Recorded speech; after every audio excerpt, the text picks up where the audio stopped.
Welcome back, everyone, and good morning to all of you, friend. In the previous lecture, we already completed the questions that is the concept of revenue, and in the concept of revenue, we completed the first concept that is the total revenue. So, friend, please come on page number 57 on your textbooks. Yes, page number 57. The first concept that is the total revenue.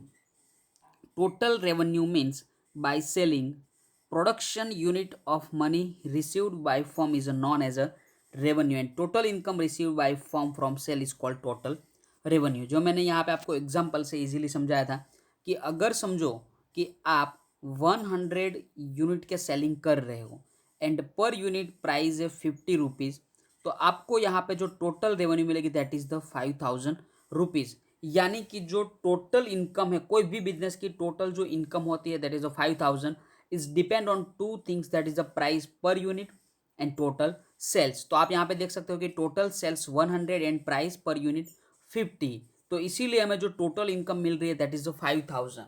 अगर समझो कि दोनों में से कोई भी factor यानी कि प्राइस पर यूनिट या तो टोटल सेल्स उसमें अगर समझो कि चेंज हो रहा है तो क्या होगा कि हमारी जो टोटल इनकम है वो भी चेंज हो सकता है। आपको मैं एग्जांपल दे रहा हूँ कि समझो कि टोटल सेलिंग तो हमारा कांस्टेंट है दैट इज द 100, लेकिन जो प्राइस पर यूनिट है वहाँ पे चेंज होकर हो रहा है 60 रुपीज़। तो यहाँ पे हमारी जो टोटल इनकम है वो कितनी हो जाएगी 6000। तो आप यहाँ पे देख सकते हो कि जो हमारी टोटल इनकम टोटल रेवेन्यू उसमें कुछ ना कुछ चेंज हो रहा है। तो मैंने आपको लास्ट लेक्चर में भी समझाया हुआ था और इस लेक्चर में हम देख रहे हैं that is the average revenue. तो फ्रेंड हमने जो टोटल कॉस्ट की बात की थी एंड टोटल कॉस्ट के बाद हमने जो average cost average total cost भी हमने प्रीवियस टू प्रीवियस लेक्चर में समझ लिया था, डिस्कशन किया था। तो उसी मुताबिक यहाँ पे कि एवरेज एवरेज अगर रेवेन्यू हमें फाइंड करना है तो हम डिवाइड करेंगे टोटल सेल्स के साथ। टोटल सेलिंग जितनी भी यूनिट की होगी उनके साथ हम डिवाइड करेंगे किसको, टोटल रेवेन्यू को। तो हमें जो मिलेगा that is the average revenue. यानी कि friend average revenue is equal to total revenue divide by sales, total sales.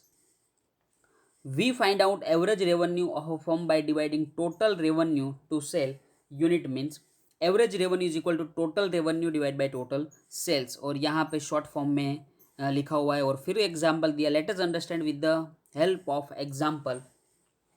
One firm has sold 1000 units of pen and total revenue is of 50,000।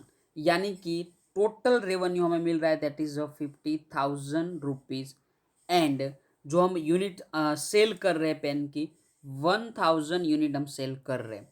तो यहाँ पे जो हमें एवरेज रेवेन्यू मिलेगा that is of 50,000 divide by 1000, यानी कि average revenue is of 50 rupees. तो friend simple ही है यहाँ पे एवरेज रेवेन्यू की average revenue means total revenue divide by total sales. It means revenue per unit of pen, यानी कि जो 50 रुपीज एवरेज रेवेन्यू हमें मिल रही है that is the per unit pen की रेवेन्यू मिली हमें। Normally firm sales all unit of commodity at a same price. तो यहाँ पे क्या हो रहा है कि ज़्यादातर जो भी फर्म है जो बिजनेस है वो उनके पास जितनी भी कमोडिटी है वो सभी कमोडिटी को सेम प्राइस में ही सेल कर रहे हैं।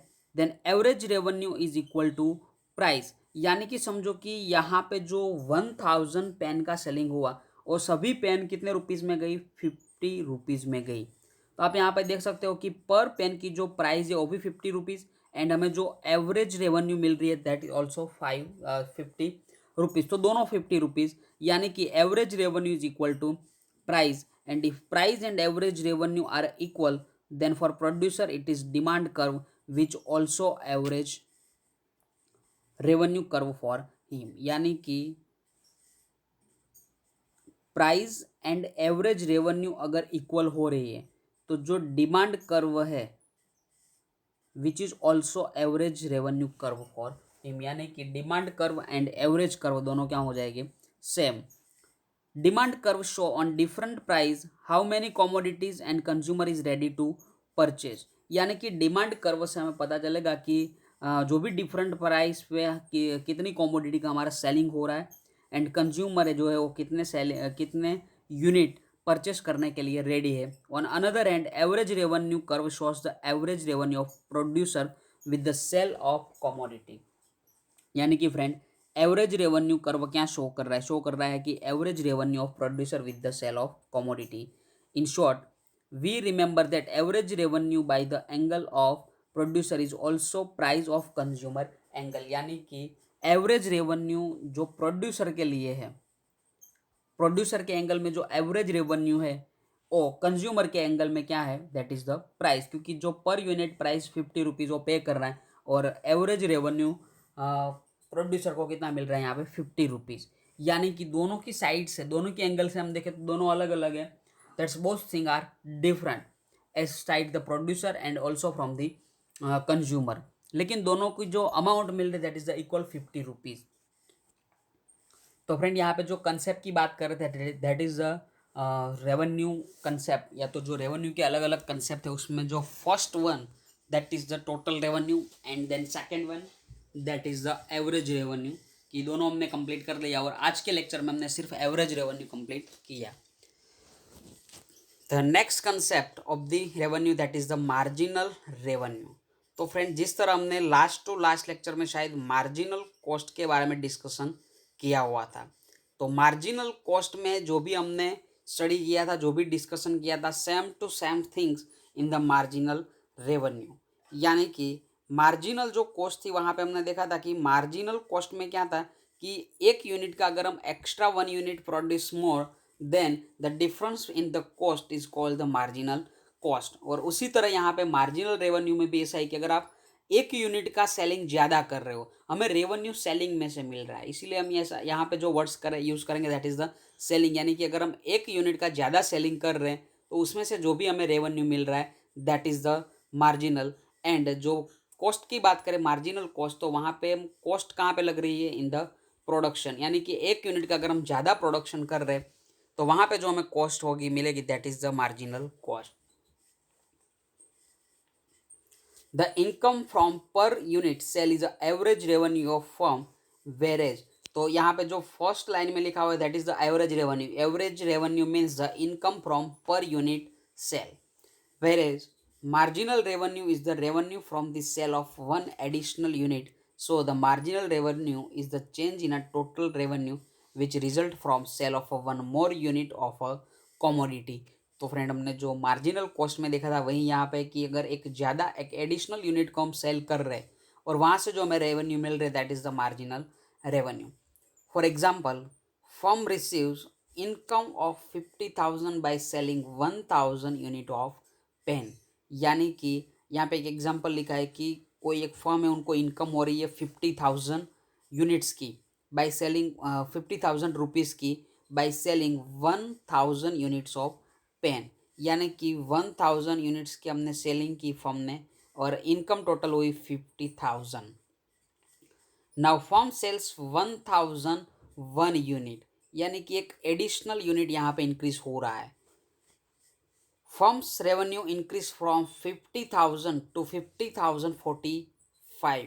तो फ्रेंड यहाँ पे आप देख सकते हो कि 50,045, यानी कि यहाँ पे जो डिफरेंस आ रहा है 50,045 माइनस 50,000 हम करेंगे तो that is the 45 rupees and 45 rupees a marginal revenue. So we can say the marginal revenue is the change in a total revenue on account of sale on an additional unit of output, and we can put a marginal revenue in formula or equation as a under. So marginal revenue is equal to revenue at n unit and revenue minus revenue at n minus 1 unit. तो MR यानी कि marginal revenue, N यानी कि number of sold units, RN यानी कि revenue from sale of n units commodity, and Rn minus 1 that is the n minus 1 revenue from sale of unit. In earlier example we have seen that 1,000 pen is sold at the price of 50 and total revenue is 50,000.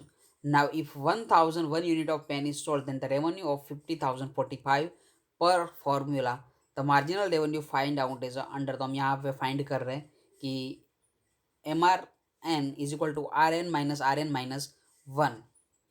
तो जब revenue की बात करें total revenue at the 1,000 unit कितना था that is 1,000 one की बात करें तो वहाँ पे 50,045 rupees, and eight the 1,000 unit जो हमें मिला यहाँ पे अमाउंट दैट इज़ द 50,000, और 50,000 minus 45 that is the sorry 50,045 minus 50,000 that is the 45 is a marginal revenue.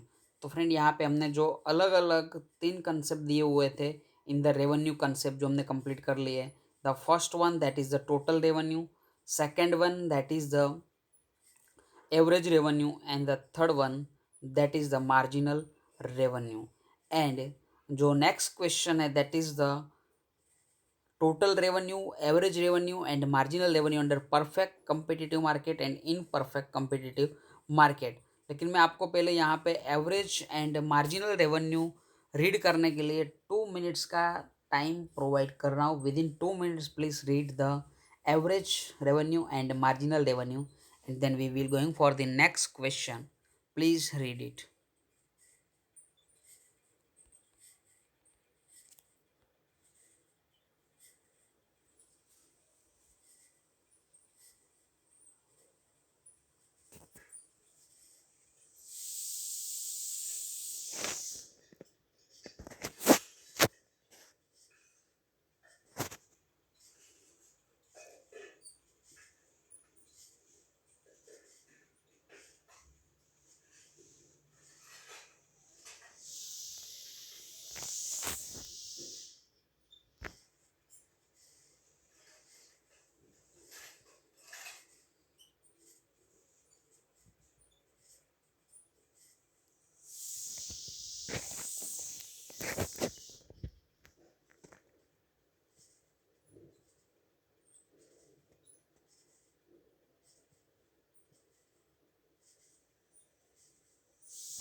Okay friend, the next question that is the total revenue, average revenue and marginal revenue under perfect competitive market। तो जो पहले हम यहाँ पे perfect competitive market यानी कि वो market की जहाँ पे कंपटीशन का लेवल क्या होगा, बहुत ज़्यादा। तो वहाँ पे कंपटीशन बहुत ज़्यादा होगी यानी कि large number of buyers and seller, यानी कि जो भी लोग वहाँ पे सेल कर रहे दैट इज द ट्रेडर्स, उनके नंबर्स भी बहुत ज़्यादा होंगे, एंड जो लोग परचेस करने के लिए आ रहे बायर्स उनके नंबर भी क्या होंगे वहाँ पे ज़्यादा। That is the perfect competitive market. और जो नेक्स्ट क्वेश्चन आ रहा है that is the total revenue, average revenue and marginal revenue under imperfect competitive market. तो फ्रेंड इम्परफेक्ट कंपिटिटिव मार्केट में क्या होगा कि परफेक्ट में जिस तरह large number of buyers and seller है, तो वहाँ पे जो सिचुएशन होगी वो थोड़ी अलग होगी कि वहाँ पे लार्ज नंबर में बायर्स एंड सेलर्स नहीं होंगे, बल्कि मोनोपोली मार्केट भी हो सकता है। मोनोपोली यानी कि ओनली सिंगल सेलर, या तो हम बोल सकते हैं कि few numbers of seller and large number of buyers, या तो हम बोल सकते हैं कि few numbers of buyers and few numbers of sellers. तो वो क्या वो कौन से मार्केट में हो सकता है, या तो इम्परफेक्ट मार्केट के अंदर this situation is arise. Perfect competitive market. Perfectly competitive market is such a market where firm accepts market price and sell its commodity। यानी कि परफेक्टली competitive मार्केट के अंदर क्या होगा कि जो भी फर्म जो भी प्रोडक्ट सेल कर रही है वो फर्म एक्सेप्ट मार्केट प्राइस, जो भी मार्केट प्राइस उन्हें मिलेगी उनको एक्सेप्ट करेगी एंड सेल्स इट्स कमोडिटी। क्यों फ्रेंड यहाँ पे वो फर्म एक्सेप्ट कर रही है कोई भी market price? Because we know that in the perfect competitive markets there are a large number of buyers and sellers, यानी कि परफेक्ट कंपिटिटिव मार्केट के अंदर बहुत ज़्यादा नंबर में बायर्स है एंड सेलर्स है। तो आपको पता है कि अगर आप ज़्यादा प्राइस लेने की यहाँ पे ट्राई करोगे तो जो भी कस्टमर है, जो भी बायर्स है, वो आपके पास से कोई भी प्रोडक्ट परचेस करेंगे नहीं, क्योंकि उनको पता है कि it is the perfect competitive market and there are a large number of sellers. तो लोग कहाँ पे जाएगी, कोई और सेलर के पास से वो प्रोडक्ट परचेस कर सकते हैं। इसीलिए आपको मार्केट में जो भी प्राइस चल रही है उनको एक्सेप्ट करना पड़ेगा। इन perfect competition market commodities are homogeneous and there are a large number of buyers and sellers। तो commodity are homogeneous यानी कि commodity के अंदर जो भी क्वालिटी होगी वो क्या होगी, यूनिफॉर्म प्रोडक्ट होगी। And buyers and seller have a complete knowledge of the market situation, यानी कि इन the perfect competition market the buyers and the sellers have a complete knowledge about the market and price is a determined by demand and supply of commodity. तो perfect competitive market के अंदर जो price determination हो रही है वो किसके base पे होगी, तो हमें पता है कि that is the demand and supply. यानी कि अगर समझो कि डिमांड इंक्रीज हो रही है और सप्लाई डिक्रीज, तो प्राइस क्या हो सकती है, इंक्रीज। एंड अगर डिमांड डिक्रीज एंड सप्लाई जो इंक्रीज होगी तो price decrease. And that's why we can say that the price is based on the demand and supply in perfect competitive market. A firm sells commodity on that price only, no firm can affect the price। यानी कि कोई भी firm हो, कोई भी business हो जो price को यहाँ पे इफेक्ट नहीं कर सकते। And therefore the price is a fixed and constant. यानी कि जो परफेक्ट कॉम्पिटिटिव मार्केट है वहाँ पे जो प्राइस लेवल होगा वो क्या होगा, fix and constant. In perfect competition market average revenue, in perfect competition market price is equal to average revenue is equal to marginal revenue. तो फ्रेंड हम यहाँ पे याद रखेंगे कि जो परफेक्ट कंपिटिटिव मार्केट है वहाँ पे price, average revenue and marginal revenue तीनों क्या होंगे, सेम ही होंगे। क्यों, तो मैं आपको यहाँ पे के एग्जांपल लेकर पहले समझाने की कोशिश करूँगा कि अगर समझो कि कोई एक प्रोडक्ट है, उनकी प्राइस 50 रुपीज़ है। Please remember that the one product per unit price is 50 rupees. और यहाँ पे लिखा है कि परफेक्ट कॉम्पिटिटिव मार्केट के अंदर प्राइस क्या होती है, फिक्स एंड कांस्टेंट, यानी कि प्राइस में कोई चेंज होगा नहीं। यानी कि एक यूनिट की प्राइस यहाँ पे 50 रुपीज़ ही रहने वाली है। अब समझ लेते हैं हम यहाँ पे कि समझो कि आप एक यूनिट का सेल कर रहे हो, तो उनके लिए जो प्राइस होगी वो क्या होगी, दैट इज द 50 रुपीज़। और 50 रुपीज़ प्राइस, तो आपको यहाँ पे जो एवरेज रेवेन्यू कितना मिलेगा, या तो हम बोल सकते हैं कि total revenue that is the 50 rupees. और एवरेज रेवेन्यू अगर हम फाइंड कर रहे हैं तो average revenue is equal to 50 divide by 1 that is the 50 rupees. And marginal revenue, तो यहाँ पे हमने, हमारा पहले कोई सेलिंग नहीं था लेकिन एक यूनिट का सेलिंग किया, वी गेट द 50 रुपीज़। तो 50 minus 0 that is the 50 rupees यहाँ पे मार्जिनल रेवेन्यू में मिला। अब समझो कि हम सेकेंड यूनिट का सेलिंग कर रहे हैं और प्राइस यहाँ पे पर यूनिट कितनी होगी, that is the 50 rupees. And जो टोटल रेवेन्यू यहाँ पे हमें मिलेगा, total revenue that is the 50 into 2, then total revenue is a 100। now we find the average revenue, 50 divide by 100 divide by 2, total revenue divide by total selling that is the 2 units, 100 divide by 2 is equal to 50 rupees। and now we will find the marginal revenue, that is the total revenue 100 at the second unit and at the first unit 50 rupees, 100 minus 50, we get marginal revenue 50 rupees। now we sell the next unit, that is the third unit, and price is of 50 rupees। the total revenue is of 150 and average revenue is equal to total revenue divided by total sales, यानी कि 150 divided by 3 and we get 50 rupees। and the marginal revenue, that is the 150 minus 100 and we get 50 rupees। now friend, you can see the price, average revenue and marginal revenue, they all are equal, यानी कि price is equal to average revenue is equal to marginal revenue. तो friend यहाँ पे शायद आपका concept clear हो रहा है कि परफेक्ट कॉम्पिटिटिव मार्केट है, वहाँ पे जो प्राइस है वो फिक्स है, कांस्टेंट। तो प्राइस में देखो कोई चेंज नहीं, 50 रुपीज़ कांस्टेंट रहेगी। टोटल रेवेन्यू तो हमें पता है कि जैसे हम ज़्यादा सेलिंग करेंगे हमारी टोटल रेवेन्यू इंक्रीज होती रहेगी, लेकिन यहाँ पे टोटल रेवेन्यू की हमें किसी के साथ कंपेरिजन करनी नहीं है। Average revenue is a 50 50 and 50 and then marginal revenue is also 50, 50 and 50. Then price is equal to marginal revenue is equal to average revenue. तो फ्रेंड यहाँ पे जो लिखा है that is the price is equal to average revenue is equal to marginal revenue. If price of commodity is 50, then average revenue and marginal revenue of a firm is also 50 rupees, and therefore firm's average revenue and marginal revenue curve is the same and parallel to x-axis in the diagram. We can see by demand DD curve which is horizontal to x-axis. तो यहाँ पे आप देख सकते हो कि जो average revenue, marginal revenue and price तीनों का जो कर्व है डी डी हो तो एक ही है, क्योंकि all the three are equal. जो हमारी total revenue that is 50, 100 and 150 जो इंक्रीज होगी तो यहाँ पे वो कर्व क्या होगा, अपवर्ड स्लोप रहेगा. In the diagram revenue curve of a firm shown, we can see the three things in it. In perfectly competitive market, firm's marginal revenue and average revenue is a constant, that is a 50 and 50 rupees, and the same due to that it can be shown through one line curve DD. All the points on DD curve show average revenue is equal to marginal revenue, and average revenue and marginal revenue curve is parallel to OX axis. तो आप यहाँ पे देख सकते हो कि D D and X axis both are parallel to each other.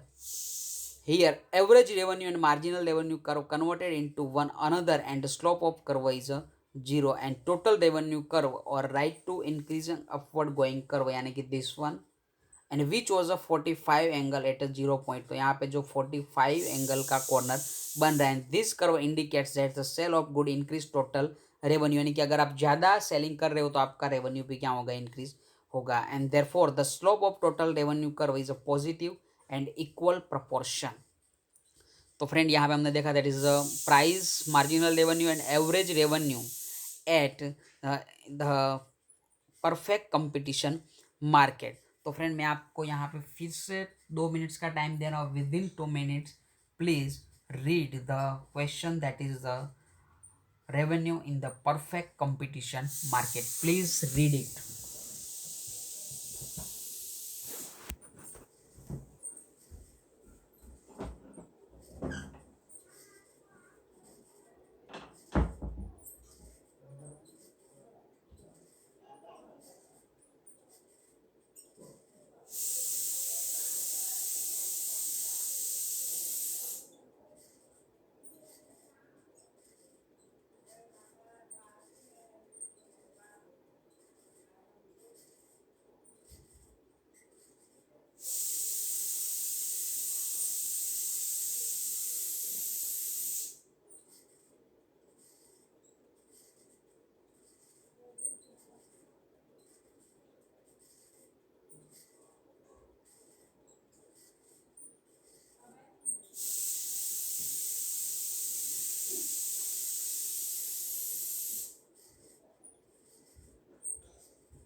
Welcome back everyone.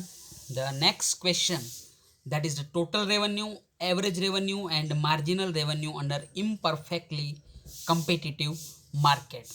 तो friend यहाँ पे जो इम्परफेक्टली का मैंने आपको मीनिंग समझा दिया था कि परफेक्टली कम्पिटिटिव मार्केट के अंदर, परफेक्ट कम्पिटिटिव मार्केट में जो सेलर्स एंड नंबर होंगे वो लार्ज नंबर में रहेंगे, लेकिन इन परफेक्ट कंपटीशन में अलग अलग कंडीशन हो सकती है, अलग अलग टाइप्स के मार्केट. जो हम next chapter that is the chapter number 6 market, वहाँ पे हम imperfectly market, imperfectly competition market का जो पूरा कंसेप्ट वहाँ पे हम समझेंगे. लेकिन मैं आपको इस पॉइंट के लिए शॉर्ट में बता रहा हूँ कि इम्परफेक्ट कंपटीशन जो मार्केट है वहाँ पे मोनोपोली मार्केट भी हो सकता है, ड्यूओपोली मार्केट भी हो सकता है, oligopoly and monopolistic competition are example under this market. यानी कि monopoly duopoly, oligopoly and monopolistic competition market are the example for the imperfect competitive market.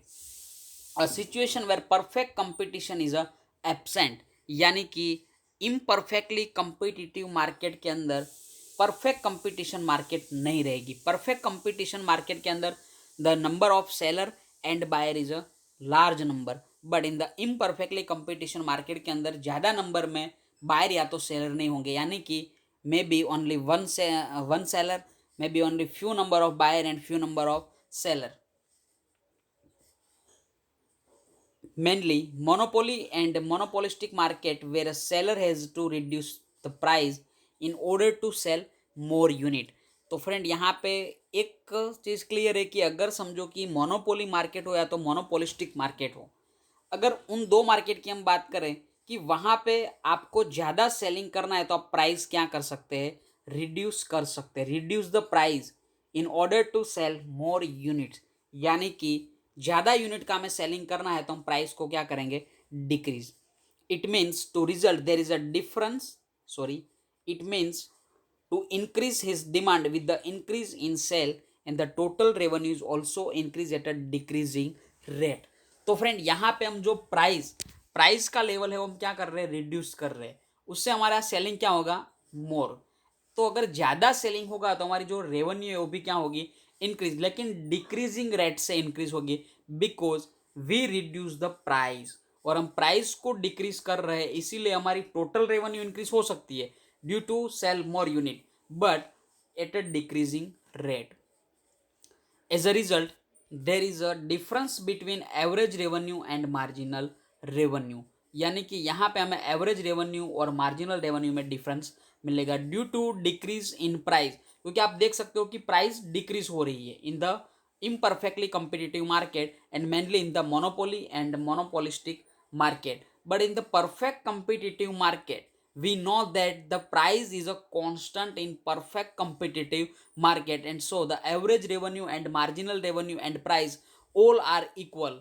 But in the imperfect competitive market, the price is a slowdown या तो price is a decrease, and so the average revenue and marginal revenue are different.